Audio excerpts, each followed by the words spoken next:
nouvelle édition sur l'ORTB. Bonsoir à tous, voici les titres de ce journal.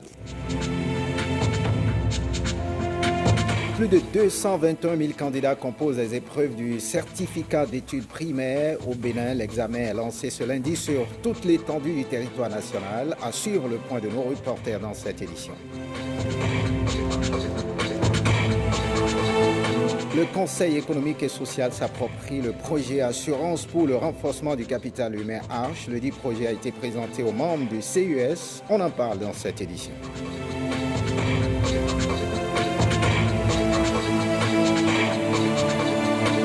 La dernière opération militaire de l'exercice d'Assad 2018 a eu lieu vendredi, une opération qui consiste à conquérir une ville et à neutraliser des terroristes. L'assaut final s'est déroulé en présence des responsables militaires américains.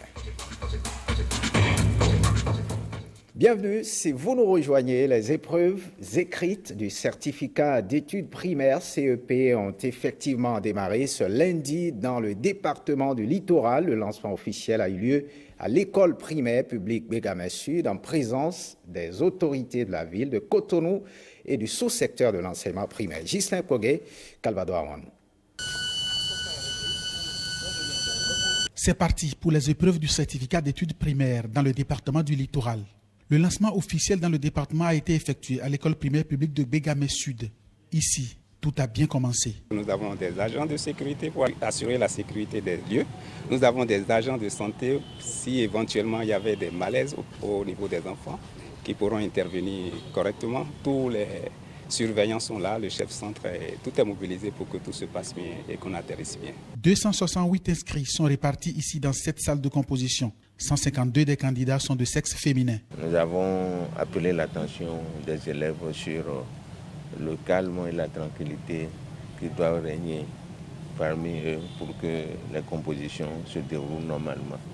Et je pense que tout a bien commencé et nous avons l'espérance que malgré les menaces de la météo, qu'on va finir bien cette première étape des examens. Les menaces de la météo sont visibles et le préfet du littoral annonce un état de veille pour que tout se déroule normalement. L'éducation des enfants pour nous est capitale dans le sens que le pays a besoin de relève.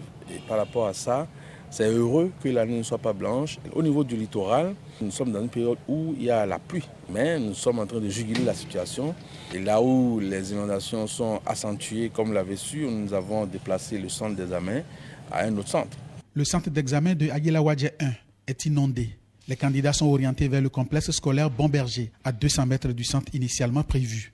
Le littoral compte 19 168 candidats répartis dans 48 centres d'examen dans les 4 circonscriptions scolaires. On ne change pas de registre. Les candidats au certificat d'études primaires CEP au centre de composition à Aguilawadje, dans le 3e arrondissement de Cotonou, composent depuis ce matin, désormais au complexe scolaire Bon-Berger de Cotonou. Une seule raison justifie cette délocalisation des candidats. L'inondation du centre causée par la pluie de ce week-end. Esther Dokonou et Christian Devochi sont allés faire le constat. Regardez. Ici, nous sommes au centre de composition à Aguilawadje de Cotonou, un centre d'examen inondé par dame pluie qui s'est abattu ce week-end. Toute la cour de l'école est inondée. Les salles de composition sont vides et les numéros de table sont sans propriétaire. Désormais transférés au complexe scolaire Bon-Berger, les candidats au certificat d'études primaires peuvent désormais composer. C'était hier soir, après avoir pris le matériel lourd pour venir dans l'école, nous aussi on a constaté. En même temps, on a fait appel au personnel de l'école et le directeur pour leur montrer le constat. Ceux-ci n'ont pas tardé à faire appel au chef quartier. Ou en même temps, le chef quartier a pris le téléphone pour appeler le préfet. Donc c'est comme ça que les autorités sont arrivées sur les lieux, analyser la situation pour faire déplacer le centre au complexe scolaire de Bon-Berger. Mais ce changement brusque est stressant pour les parents d'élèves. L'administration qui organise, les structures qui organisent les examens savent que chaque année ce centre s'inonde. À partir du moment où ils savaient que les examens étaient classé pour juillet, ils devraient prendre toutes les mesures idoines. C'est vraiment très stressant et on se demandait, les parents qui ne sont pas sur les réseaux sociaux, comment ils allaient être informés du déplacement. Jusqu'à présent, on se demande où est-ce que les enfants vont passer les épreuves sportives. Rien n'est dit jusqu'à l'heure actuelle. Ils ont écrit sur le portail le transfert. Et les chefs quartiers, ces conseillers aussi sont à pied d'œuvre pour orienter les parents. Ce qui a fait que ce matin, on n'a rencontré aucune difficulté. Tous les enfants étaient présents. Après 2 jours d'épreuves écrites, les futurs collégiens auront droit à 2 autres jours d'épreuves sportives et artistiques à compter du mercredi 4 juillet prochain. Les responsables implorent donc la clémence de Dame Pluie pour le bon déroulement des activités sportives. CEP 2018, les épreuves du CEP 2018 ont été lancées dans l'Ouémé à l'école primaire publique de Dokomé dans la commune de Dangbo. Le directeur départemental des enseignements maternels et primaires avait à ses côtés le secrétaire général de la préfecture et le maire de Dangbo, Mathias Kouanou. Au total, 36 190 candidats affrontent les épreuves dans le département de l'Ouémé, dont 17 684 filles. Emilienne Fayomi et Patrick Imavo nous font le point. C'est l'école primaire publique de Dokomé dans la commune de Dangbo qui a abrité le lancement départemental du CEP édition 2018 dans l'Ouémé.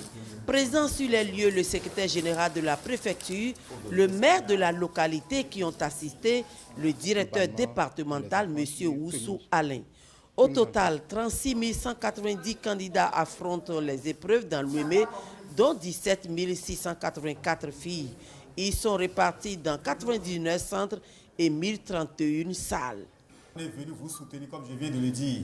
N'ayez pas peur, ne paniquez pas. C'est ce qu'on vous a enseigné en classe qui vous sera demandé tout à l'heure. Il suffit seulement de bien lire les épreuves, de comprendre ce qui est demandé avant de commencer par écrire sur les copies. Ce n'est pas un concours. Ce n'est pas un concours, c'est un examen. Et c'est ce que vous avez appris qu'on va vous demander. Les épreuves que vous verrez tout à l'heure, c'est des leçons que vous avez appris, qu'on vous a enseigné. Donc, ne paniquez pas, soyez positifs. Dans ce centre de Dokomé, 289 candidats sont accueillis, répartis dans 9 salles. 9 candidats sont absents. Au lancement de la première épreuve, le secrétaire général de la préfecture a exhorté les écoliers à la sérénité.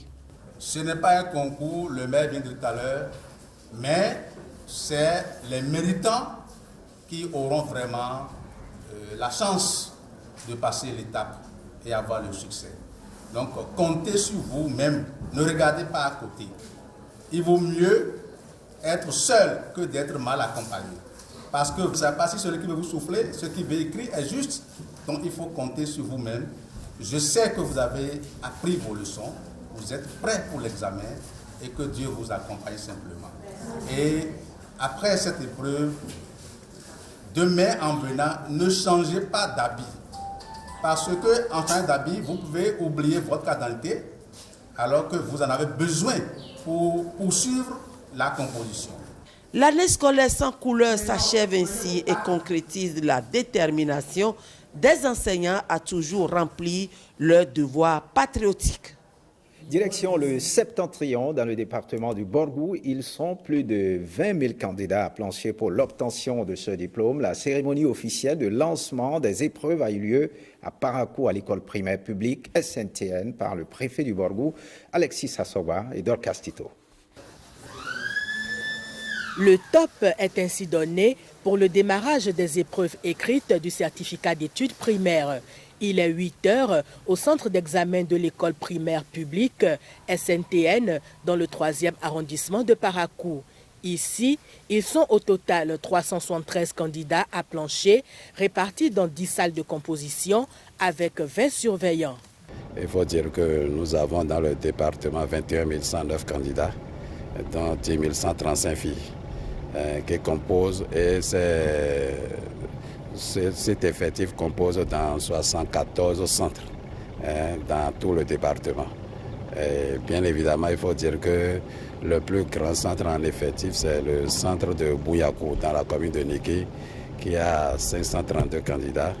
Et le plus petit, c'est la commune voisine Perere, c'est le centre de Sontou. Là, nous avons 112 candidats. Tout s'est bien passé, les candidats ont répondu massivement présents. Et nous n'avons fait d'abord que leur prodiguer des conseils. Parce qu'en pareille circonstance, il y en a qui sont souvent inquiets, qui paniquent. Mais vous savez, dans le département du Borgou, nous avons eu à organiser des examens blancs, rien que pour les mettre en condition. Donc nous les avons rassurés de ce que, certes c'est aujourd'hui le CEP, mais les conditions sont les mêmes. Rien n'a pratiquement changé. On ne leur demandera rien d'autre que ce qu'ils ont eu à apprendre le long de l'année. Pour cette matinée, les candidats font face à l'épreuve de compréhension de l'écrit. Nous avons prodigué des conseils comme quoi de bien lire les épreuves avant de commencer par les traiter. Et à la fin, ils ont également le devoir de lire et de relire pour s'assurer que ce qu'ils ont écrit, c'est vraiment ce qu'on leur a demandé. Et notre souhait, c'est que la ville de Parakou, chef-lieu du département du Borgou, et le département du Borgou, donc que nous puissions vraiment faire bonne figure cette année. L'année dernière, nous avons essayé de faire de notre mieux, mais notre souhait cette année, à défaut d'être premier du Bénin, c'est tout au moins que nous puissions être parmi les meilleurs de notre département de notre pays. Démarrée sur toute l'étendue du territoire national, la phase écrite prend fin le mercredi prochain. Examen du certificat d'études primaires, session 2018, c'est à Sori, commune de Gogounou, que le ministre des Enseignements maternels et primaires a procédé au lancement officiel des épreuves ce lundi matin. Le reportage de Judika Elayena et Aziz Alaoui. C'est ici, au centre de composition du complexe scolaire Sori Centre, commune de Gogounou, que le ministre des Enseignements maternels et primaires, Karimou Saliman, lance officiellement le déroulement des épreuves de l'examen du certificat d'études primaires session de juillet 2018. N'agissez pas sur eux, laissez-les libres de travailler. Après de strictes consignes données au corps de surveillance des 11 salles de composition, le ministre des Enseignements maternels et primaires exige la mise en condition psychologique des 382 candidats de ce centre de composition. Ne soyez pas perturbés, je vous souhaite bonne chance. Tout le monde peut réussir et notre souhait est que tout le monde réussisse. C'est la composition de compréhension écrite qui ouvre la série des épreuves. Un sujet relatif à la paix en lien avec les récurrents conflits entre éleveurs et agriculteurs. L'examen du CEP 2018 est effectif, chose qui réconforte tous les acteurs du système éducatif. Ce lancement vient consacrer la validation de l'année scolaire 2017-2018. Notre année scolaire n'a pas eu de couleur.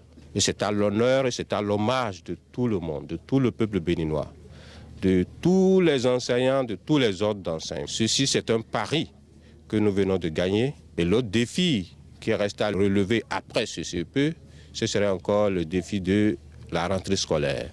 Avec l'appui du ministère de l'Intérieur, des dispositions sécuritaires garantissent la quiétude nécessaire pour un bon déroulement de l'examen. Nous avons donné des instructions, n'est-ce pas, à la police républicaine, mais également aux élus communaux et locaux, pour que des dispositions sécuritaires hardies, discrètes, n'est-ce pas, soient prises pour permettre, n'est-ce pas, à nos candidats de composer dans la totale confiance. Le top ainsi donné, c'est donc parti pour 4 journées de composition. Au plan national, plus de 220 000 candidats, dont 103 976 filles, vont à l'assaut de ce premier diplôme scolaire. Au nombre des candidats, les handicapés qui planchent également, une équipe de la rédaction s'est intéressée à comment se déroule le premier jour chez ces candidats. Malini Chibozo, Innocencia Alaguade. Centre de promotion sociale des aveugles et Ambléop de Segbeya. Ici composent les candidats au certificat d'études primaires à besoins spécifiques. 8 candidats, au total répartis en 3 salles. Ils sont au nombre de 8, dont 3 non-voyants, 3 IMOC et 2 malentendants. C'est les mêmes épreuves que dans le milieu ordinaire, seulement qu'ils ont un bonus de 20 minutes par heure. Donc ce matin, nous avons commencé par la compréhension de l'écrit, c'est-à-dire la lecture et les questions. et ils sont présentement à l'expression écrite qui se déroule normalement aussi. Aucun incident n'a été enregistré. Tout se déroule bien, conclut-on. Certains candidats se font assister compte tenu de leur infirmité. Aucune difficulté majeure, à part les enfants IMOC qui ont plus besoin d'attention. Vous allez constater que dans leur salle, il y a 4. À part les 2 surveillants réglementaires de salle, il y a 2 superviseurs envoyés par la direction des examens et concours. Nous sommes là pour assister surtout les IMOC parce qu'eux, ils ont besoin de l'assistance plus que les autres classes. Cap Avedoko, à l'école des sourds, les candidats ont terminé les premières épreuves. Contrairement à Segbeya, les conditions de composition laissent à désirer. L'effectif, ces enfants sont au nombre de 29 inscrits. Donc, nous avons 2 absents de ces enfants. Donc, au total, on a 27 présents. Il n'y a pas de difficulté, il n'y a pas de problème. Tout s'est bien déroulé correctement.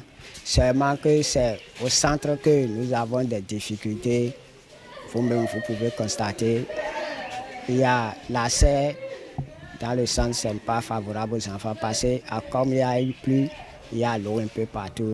Au total, 90 candidats handicapés planchent sur tout le territoire national. Les compositions vont durer 3 jours.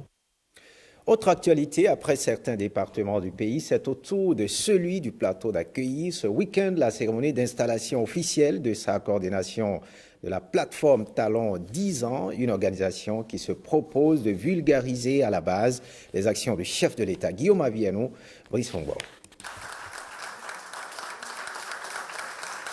Voici le bureau de la coordination départementale plateau de la plateforme Talon 10 ans.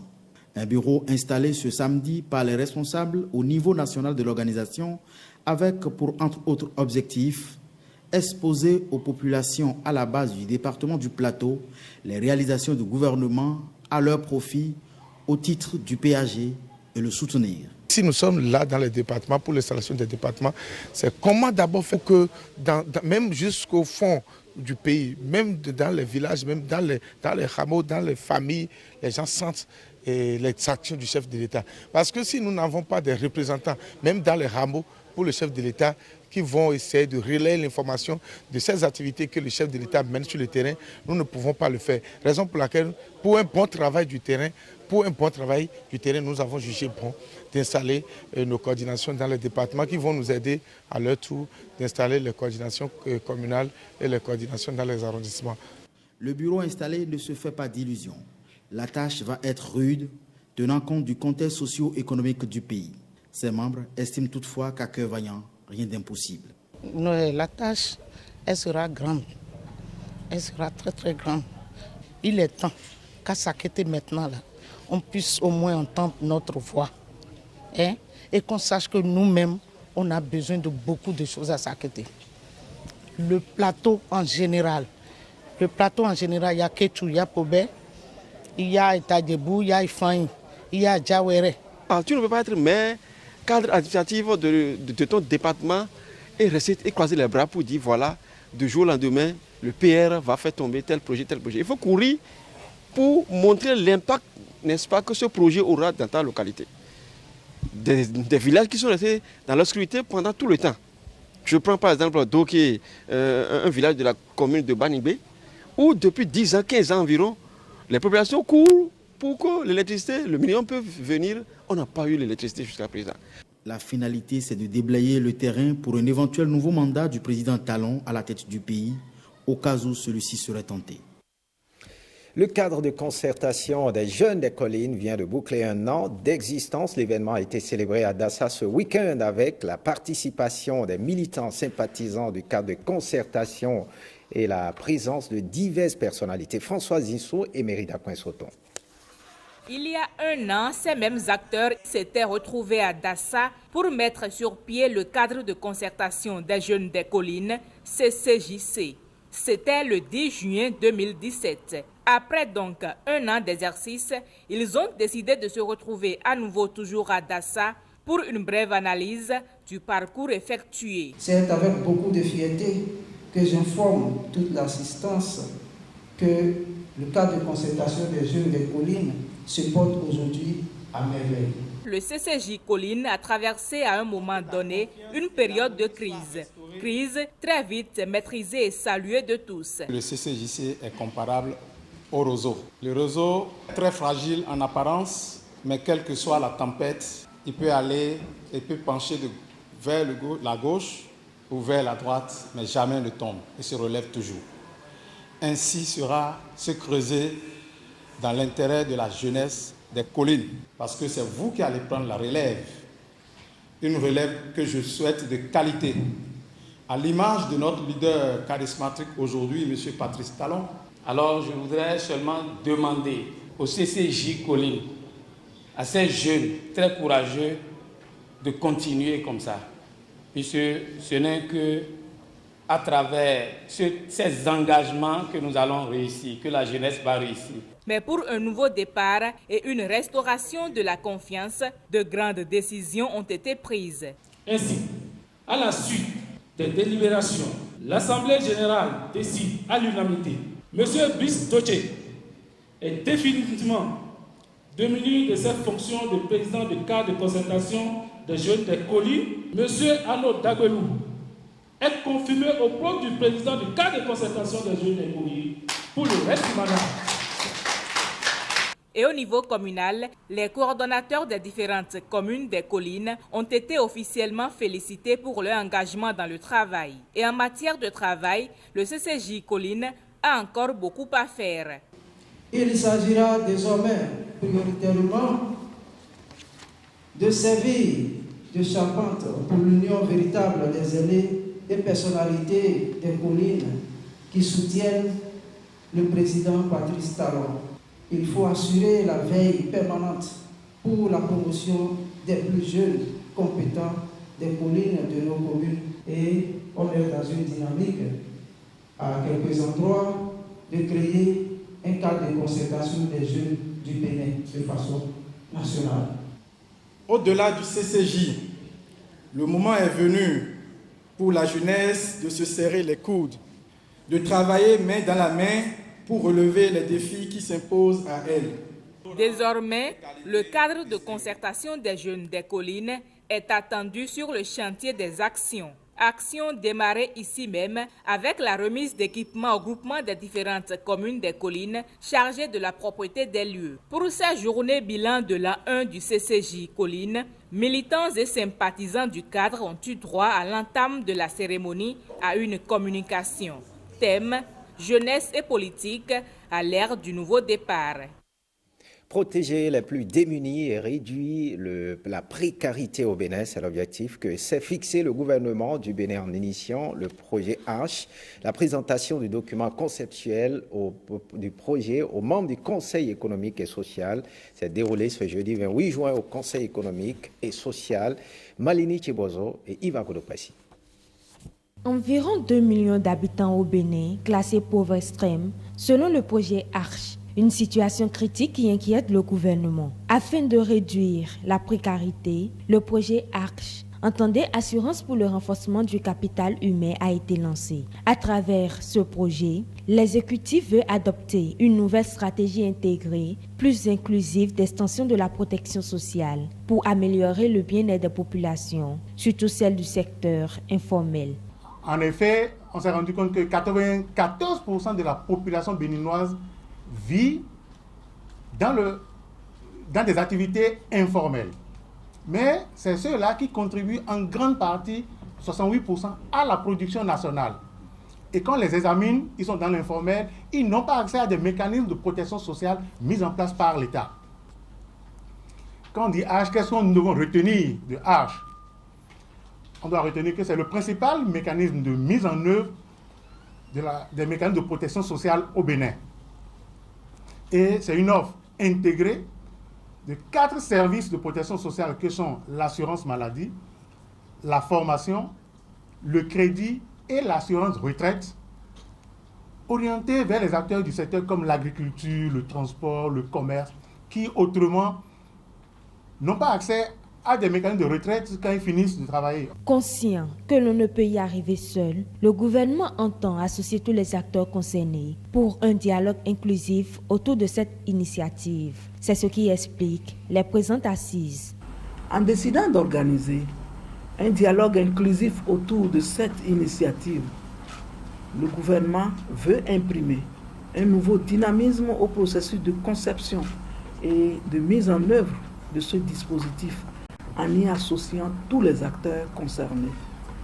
À travers cette initiative, cette approche salutaire, il s'agit de faire participer l'ensemble des parties prenantes à la réflexion afin de bâtir un dispositif consensuel, inclusif et cohérent qui faciliterait son opérationnalisation et par conséquent l'atteinte des nobles objectifs que vise le chef de l'État, son Excellence Patrice Talon.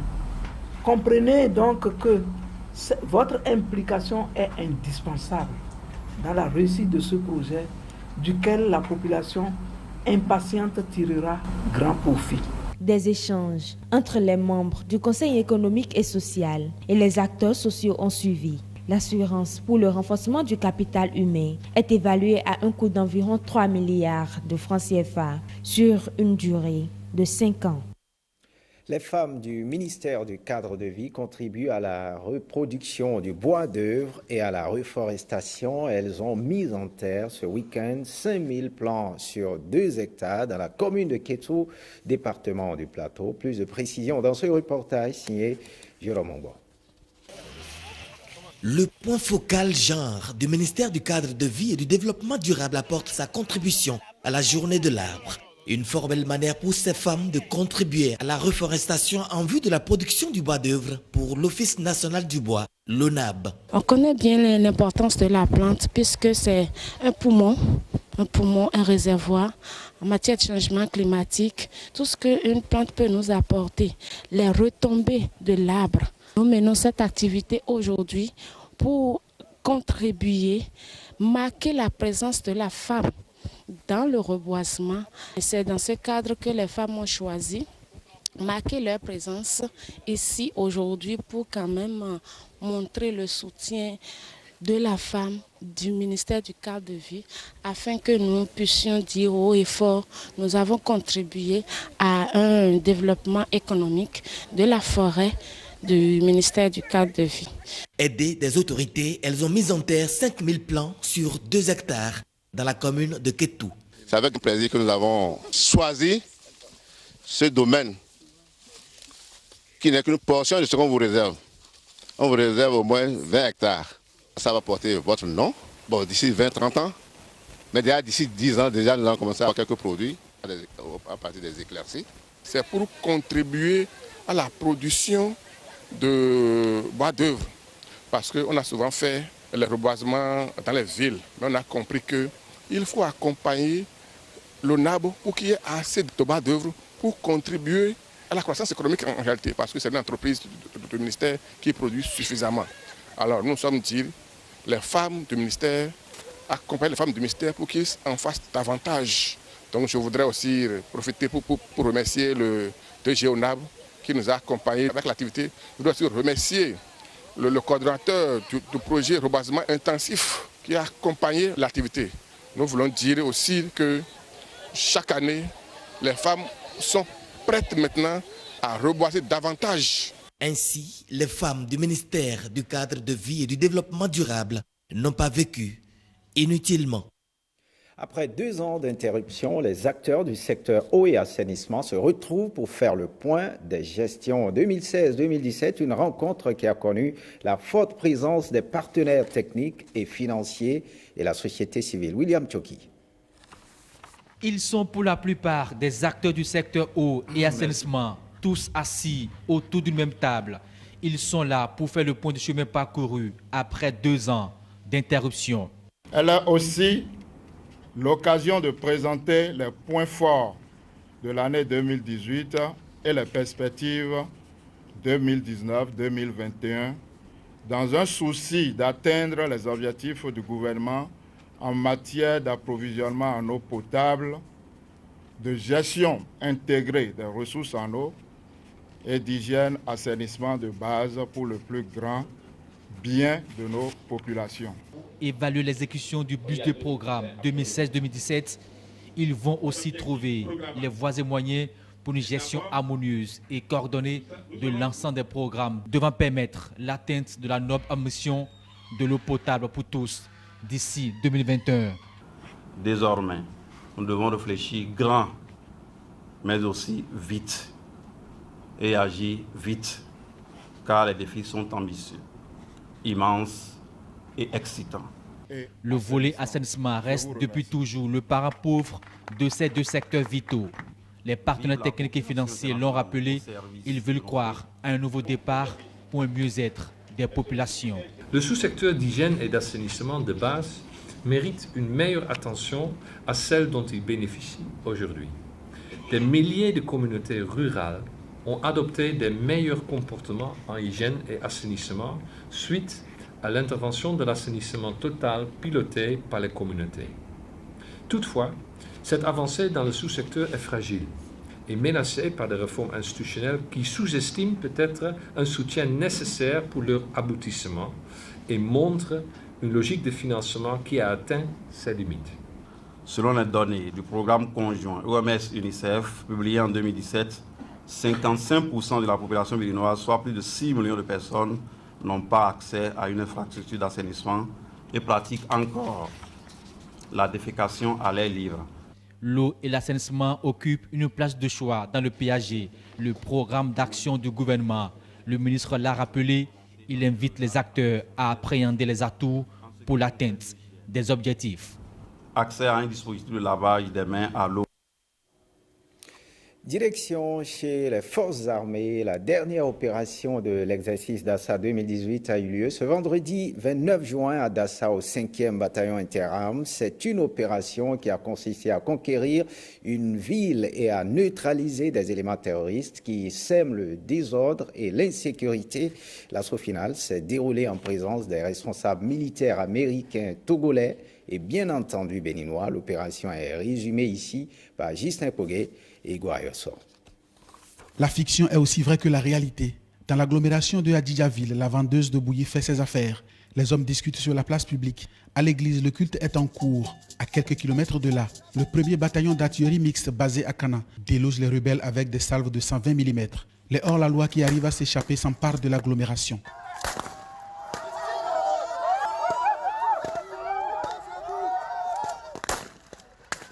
L'infanterie entre alors en action. Elle est composée de fantassins venus de la garde républicaine, du 1er bataillon de commando parachutiste de Ouassa et du 5e bataillon interarmes basé à Dassa.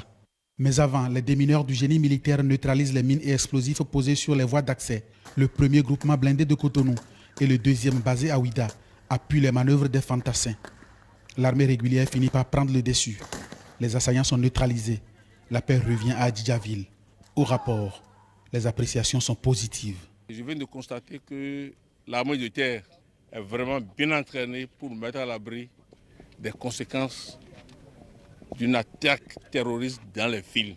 Et je voudrais remercier le chef d'état-major général et en particulier le chef d'état-major de l'armée de terre pour la qualité de leur entraînement.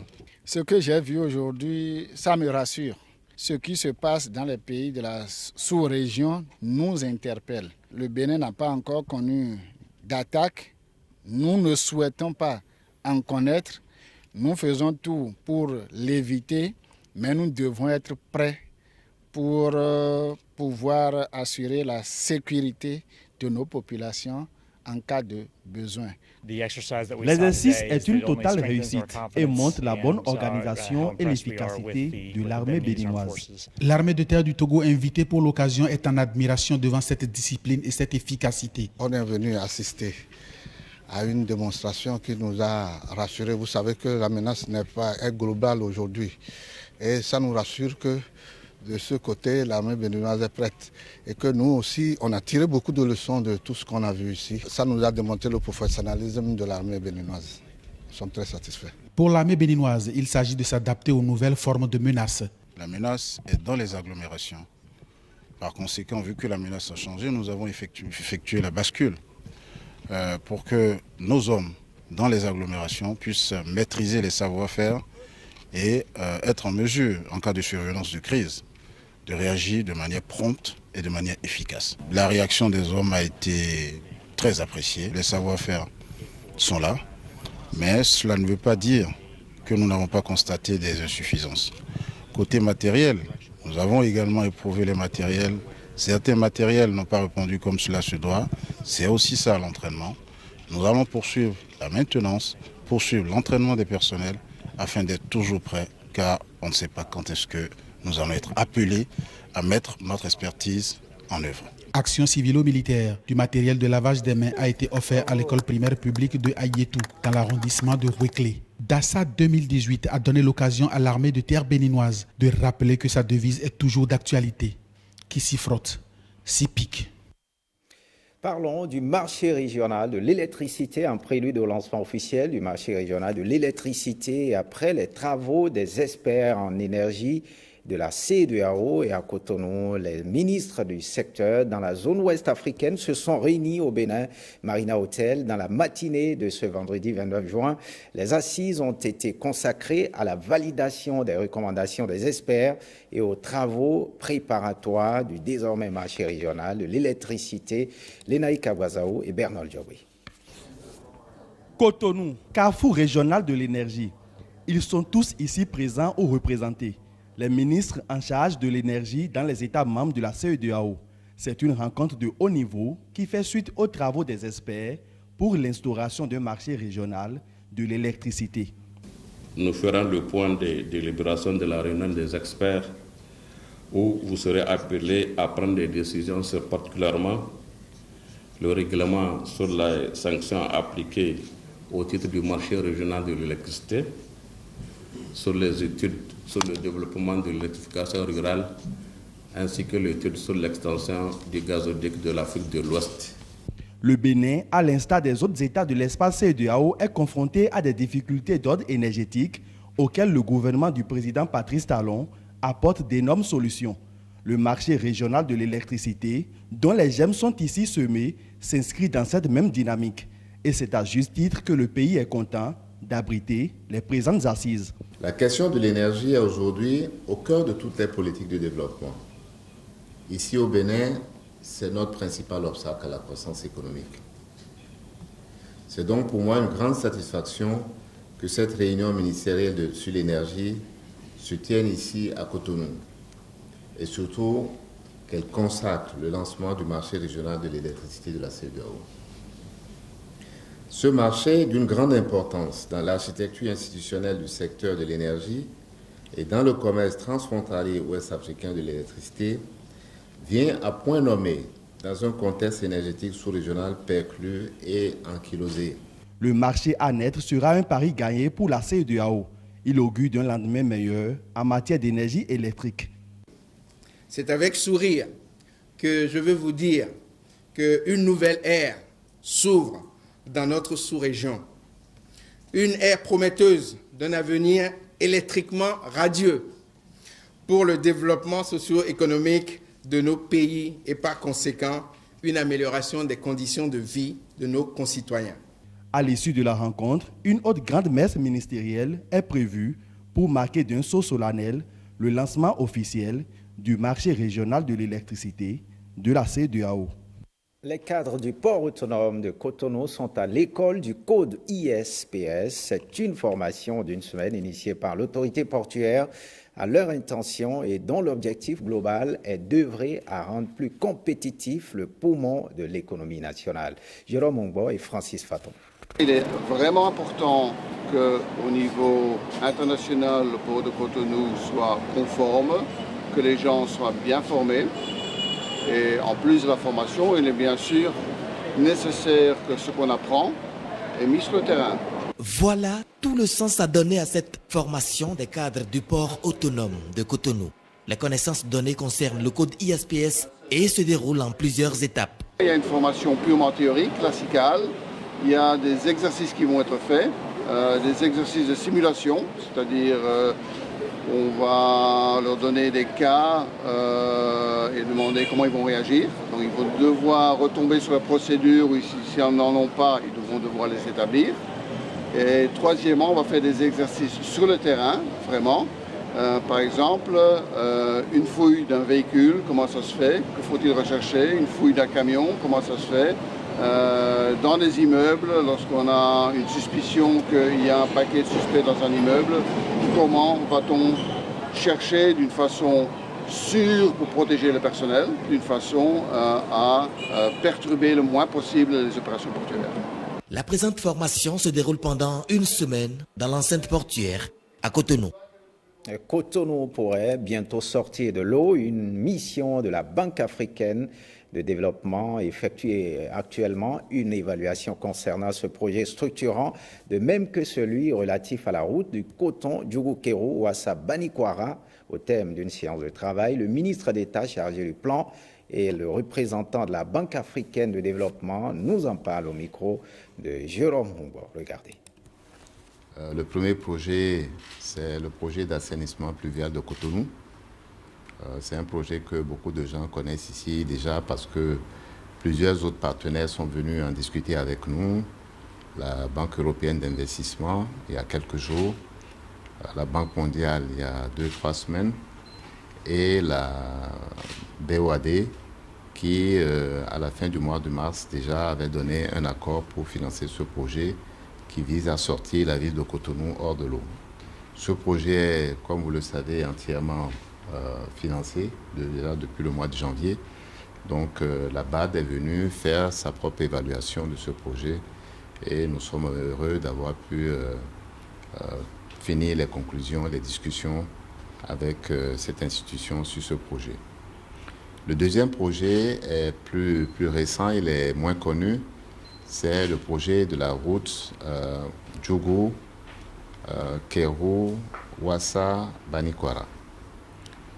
C'est un projet aussi structurant parce qu'il est le projet routier qui traverse une grande zone de production cotonnière qui est aujourd'hui une zone de production aussi de maïs. C'est un projet aussi qui a été discuté déjà depuis plusieurs mois et je suis heureux de noter avec la BAD que nous sommes arrivés à une étape cruciale où la banque est en mesure de confirmer son financement pour ce projet. Et donc, d'ici le mois de septembre, le conseil d'administration de la banque va décider, va confirmer le financement de ce projet et nous pourrons, si tout se passe bien, commencer ce projet avant la fin de l'année 2018. Avant que nous soyons à cette étape du travail, des études ont été menées par la partie nationale, donc par le gouvernement, avec les différents bureaux qui sont sous ses ordres, pour identifier ces personnes, pour estimer le montant tel qu'il est prévu de ces indemnisations. Et tout cela est consigné dans un document qui sera validé par les autorités nationales et qui seront donc dans le processus justement de validation présenté avec les populations. Faites ce journal, merci de l'avoir suivi. Retrouvez cette édition sur notre plateforme www.ortb.bj. Merci de votre fidélité. Bonne suite des programmes sur l'ORTB. Passe en vous.